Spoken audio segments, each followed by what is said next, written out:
ಎಲ್ಲರಿಗೂ ನಮಸ್ಕಾರ. ಇವತ್ತೊಂದು ಎಕ್ಸಲೆಂಟ್ ಆಗಿರೋ ಒಂದು ಸೂಪರ್ ಡೂಪರ್ ಆಗಿರೋವಂಥ ಮಜ್ಜಿಗೆ ಹುಳಿ ಮಾಡ್ಕೊಳ್ಳೋಣ. ಪ್ರತಿಯೊಬ್ಬರು ಮಾಡ್ಕೊಳ್ತಾರೆ, ಬಟ್ ಒಬ್ಬೊಬ್ಬರು ಒಂದೊಂದು ರೀತಿಲಿ ಮಾಡ್ಕೊಳ್ತಾರೆ. ಸೊ ಈ ರೀತಿ ಒಂದು ಸಲ ಟ್ರೈ ಮಾಡಿ, ಅಷ್ಟು ಚೆನ್ನಾಗಿರುತ್ತೆ. ನಾವು ಮದುವೆ ಮನೆಗಳಲ್ಲಿ ಅಥವಾ ಫಂಕ್ಷನ್ಗಳಲ್ಲಿ ಅಥವಾ ಹೋಟೆಲ್ಗಳಲ್ಲಿ ತಿಂದಿರ್ತೀವಿ, ನೆಕ್ಸ್ಟ್ ಲೆವೆಲ್ ಆಗಿರುತ್ತೆ. ಅದೇ ರೀತಿ ಮಾಡ್ಕೊಳ್ಳೋಣ. ಈಗ ಮೊದಲಿಗೆ ಕಡಲೆಬೇಳೆ ಒಂದು 2 ಸ್ಪೂನ್ ತೊಗೋಣ, ಮತ್ತು ತೊಗರಿಬೇಳೆ ಒಂದು 2 ಸ್ಪೂನ್ ಅಷ್ಟು ಹಾಕ್ಕೋಣ. ನನಗಿಲ್ಲಿ ಕಮ್ಮಿ ಅನಿಸ್ತಾ ಇದೆ. ಮತ್ತು ಇನ್ನೂ 1 ಸ್ಪೂನು ಕಡಲೆಬೇಳೆ, 1 ಸ್ಪೂನು ತೊಗರಿಬೇಳೆ, ಅಂದರೆ ಚಿಕ್ಕ ಸ್ಪೂನಲ್ಲಿ 3 ಸ್ಪೂನ್ ತೊಗರಿಬೇಳೆ, 3 ಸ್ಪೂನ್ ಕಡಲೆಬೇಳೆ ಹಾಕಿ ನೀರು ಹಾಕಿ ಇದನ್ನ 2 ಗಂಟೆಗಳ ಕಾಲ ನೆನೆಸ್ಕೊಳ್ಬೇಕು, ಅಥವಾ ಅಟ್ಲೀಸ್ಟ್ 1 ಅವರ್ ಆದರೂ ನೆನೆಸ್ಕೊಂಡ್ರೆ ಸಾಕಾಗುತ್ತೆ. ನೋಡಿ, ನಾನು ಪಾಟಲ್ಲೇ ಹಾಕ್ಕೊಂಡಿದ್ದೆ ಒಂದು ಸ್ವಲ್ಪ ಸೊಪ್ಪು. ಈ ರೀತಿ ಯಾವುದೇ ಸೊಪ್ಪಾಗಿರ್ಬೋದು ನಾವು ತೊಗೊಳ್ಬೋದು. ಇಲ್ಲಿ ನೋಡಿ, ನಾನು ಚಿಲ್ಕುರೆ ಸೊಪ್ಪಿತ್ತು, ಸೊ ಇದನ್ನ ಸ್ವಲ್ಪ ಕಿತ್ಕೊಳ್ತಾ ಇದ್ದೀನಿ, ಎಳೆದಾಗಿರೋದನ್ನ. ನಾವು ಬೂದ್ಗುಂಬಳಕಾಯಲ್ಲೂ ಮಾಡ್ಬೋದು, ಅಥವಾ ಈ ರೀತಿ ದಂಟು ಸೊಪ್ಪಿದ್ರೆ ಇನ್ನೂ ಚೆನ್ನಾಗಿರುತ್ತೆ. ದಂಟಿದ್ರೆ ಇನ್ನೂ ನೆಕ್ಸ್ಟ್ ಲೆವೆಲ್ ಆಗಿರುತ್ತೆ. ನಾನು ಕಿತ್ಕೊಂಡಿದ್ದೀನಿ. ಈಗ ಒಂದು ಪ್ಯಾನ್ ಇಟ್ಕೊಂಡು ಅದಕ್ಕೆ ಒಂದು 2 ರಿಂದ 3 ಸ್ಪೂನ್ ಎಣ್ಣೆ ಹಾಕೋಣ. ಒಂದು ಸ್ವಲ್ಪ ಸಾಮಗ್ರಿಗಳನ್ನ ನಾವು ಇಲ್ಲಿ ಹುರ್ಕೊಳ್ಬೇಕಾಗುತ್ತೆ. ನೋಡಿ, ಮೆಂತ್ಯ 1 ಸ್ಪೂನ್ ಅಷ್ಟು ಹಾಕ್ಕೊಳ್ಳಿ, ಮತ್ತು ಜೀರಿಗೆ 1 ಸ್ಪೂನು,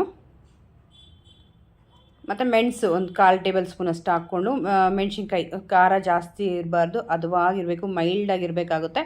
ಒಂದು 4 ರಿಂದ 5 ಹಾಕ್ಕೊಳ್ಳಿ. ಮತ್ತು ಶುಂಠಿ 1 ಇಂಚು, 1 ಇಡಿಯಷ್ಟು ಒಣ ಕೊಬ್ಬರಿ ಆದರೂ ಹಾಕ್ಕೊಳ್ಬೋದು, ಹಸಿ ತೆಂಗಿನಕಾಯಿ ಆದರೂ ಸಹ ಹಾಕ್ಕೊಳ್ಬೋದು.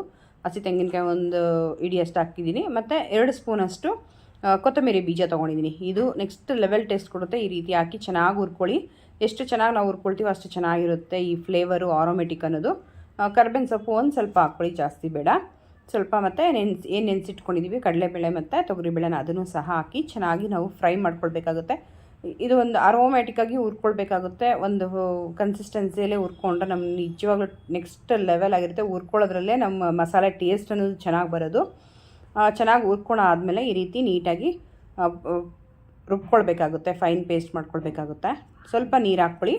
ಮತ್ತು ನಾವು ಎಷ್ಟು ತೆಂಗಿನಕಾಯಿ ತೊಗೊಂಡಿದ್ದೀವೋ ಅಷ್ಟು ಮೆಷರ್ಮೆಂಟಲ್ಲೇ ಮೊಸರು ತೊಗೊಂಡು, ಮೊಸರು ಸಹ ನಾವು ಇದೇ ಟೈಮಲ್ಲೇ ನಾವು ರುಬ್ಕೊಳ್ಬೇಕಾಗುತ್ತೆ. ಸ್ವಲ್ಪ ನೀರು ಹಾಕಿ ಇದನ್ನ ರುಬ್ಕೊಳ್ಬೇಕಾಗುತ್ತೆ ನೀಟಾಗಿ. ನೋಡಿ, ಈ ಥರ ಫೈನ್ ಪೇಸ್ಟ್ ಮಾಡ್ಕೊಳ್ಬೇಕು. ಮತ್ತು ಅದೇ ಪ್ಯಾನ್ಗೆ ಒಂದು 2 ರಿಂದ 3 ಸ್ಪೂನ್ ಎಣ್ಣೆ ಹಾಕೋಣ. ಸಾಸಿವೆ 1 ಸ್ಪೂನ್ ಹಾಕಿ ಸಿಡಿಬೇಕು. ಮತ್ತು ಕರ್ಬೇವಿನ ಸೊಪ್ಪು ಸ್ವಲ್ಪ, ಮತ್ತು ಬೇಡಿಗೆ, ಇದು ಫ್ಲೇವರ್ಗಷ್ಟೇ. ಹಸಿಮೆಣ್ಸಿಕಾಯಿ ಹಾಕ್ಕೊಂಡಿದ್ವಿ ಖಾರಕ್ಕೆ. ಈ ರೀತಿ ಹಾಕಿ ಚೆನ್ನಾಗಿ ಫ್ರೈ ಮಾಡ್ಕೊಳ್ಬೇಕಾಗುತ್ತೆ.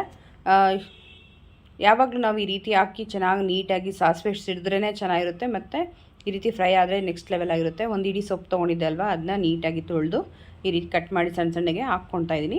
ಇದನ್ನು ಚೆನ್ನಾಗಿ ನಾವು ಹುರ್ಕೊಳ್ಬೇಕಾಗುತ್ತೆ. ಸ್ವಲ್ಪ ಒಂದು 2 ಮಿನಿಟ್ಸ್ ಆದರೆ ನಾವು ಈ ಸೊಪ್ಪು ಬೆಂದುಬಿಡುತ್ತೆ, ಎಲ್ಲರಿಗೂ ಗೊತ್ತಿರೋ ವಿಷಯನೇ. ನೋಡಿ, ಈ ರೀತಿ ಬೆಂದುಬಿಡುತ್ತೆ. ಸೊ ಸ್ವಲ್ಪ ಕೊತ್ತಂಬರಿ ಸೊಪ್ಪು ಹಾಕಿ ನೀಟಾಗಿ ಫ್ರೈ ಮಾಡ್ಕೊಳ್ಳೋಣ. ಇವಾಗ ಏನು ರುಬ್ಕೊಂಡಿದ್ದೀವೋ ಮಸಾಲೆನ ಅದನ್ನು ಸಹ ಇಲ್ಲಿ ನಾವು ಸೇರಿಸ್ಕೊಳ್ಬೇಕಾಗುತ್ತೆ. ನಮ್ಮ ಕನ್ಸಿಸ್ಟೆನ್ಸಿ ತಕ್ಕನಂಗೆ ನಾವು ನೀರಿಲ್ಲಿ ಸೇರಿಸ್ಕೊಳ್ಬೋದು. ನೋಡಿ, ಈ ರೀತಿ ಸೇರಿಸ್ಕೊಳ್ಬೋದು. ಅನ್ನಕ್ಕೆ ನೆಕ್ಸ್ಟ್ ಲೆವೆಲ್ ಆಗಿರುತ್ತೆ. ಅನ್ನಕ್ಕೆ ನಮಗೆ ಯಾವ ರೀತಿ ಕನ್ಸಿಸ್ಟೆನ್ಸಿ ಬೇಕೋ ಆ ರೀತಿ ನಾವು ಇಲ್ಲಿ ನೀರು ಬಳಸ್ಕೊಳ್ಬೋದು. ಸ್ವಲ್ಪ ಕೆಲವೊಬ್ಬರು ತಿಕ್ನೆಸ್ಸಲ್ಲಿ ತಿಂತಾರೆ, ಕೆಲವೊಬ್ಬರು ತೆಳುವಾಗಿ ತಿಂತಾರೆ. ಸೊ ಈ ರೀತಿ ಹಾಕ್ಕೊಂಡು ಮಿಕ್ಸ್ ಮಾಡ್ಕೊಳ್ಳಿ. ಮತ್ತು ಈಗ ಅರಿಶಿನ ಪುಡಿ ಆರೋಮೆಟಿಕ್ಕಾಗಿ ಚೆನ್ನಾಗಿರುತ್ತೆ, ಮತ್ತು ಆ್ಯಂಟಿಬಯೋಟಿಕ್ಕಾಗೂ ಸಹ ಕೆಲಸ ಮಾಡುತ್ತೆ.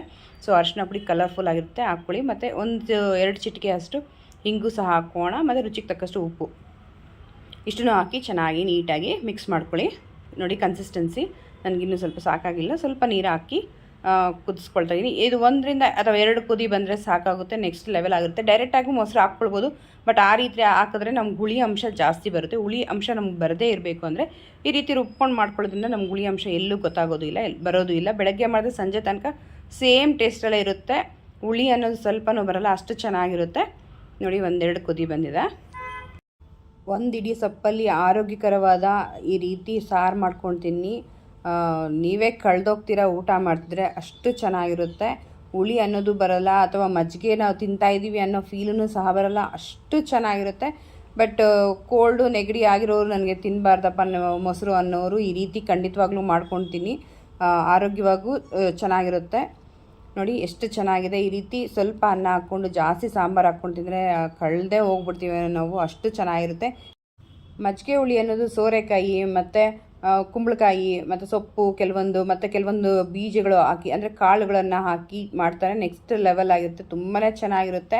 ಈ ಸಾಂಬಾರು ತಿಂದಿರೋರಿಗೆ ಗೊತ್ತು ಇದರ ಅನುಭವ ಹೇಗಿರುತ್ತೆ ಅಂತ, ಅಷ್ಟು ಚೆನ್ನಾಗಿರುತ್ತೆ. ಈ ವಿಡಿಯೋ ಇಷ್ಟ ಆಗಿದೆ ಅಂತ ತಿಳ್ಕೊಳ್ತಾ ಇದ್ದೀನಿ. ನಿಮ್ಮ ಫ್ರೆಂಡ್ಸ್ ಆ್ಯಂಡ್ ಫ್ಯಾಮಿಲಿಗೂ ಸಹ ಶೇರ್ ಮಾಡ್ಕೊಳ್ಳಿ.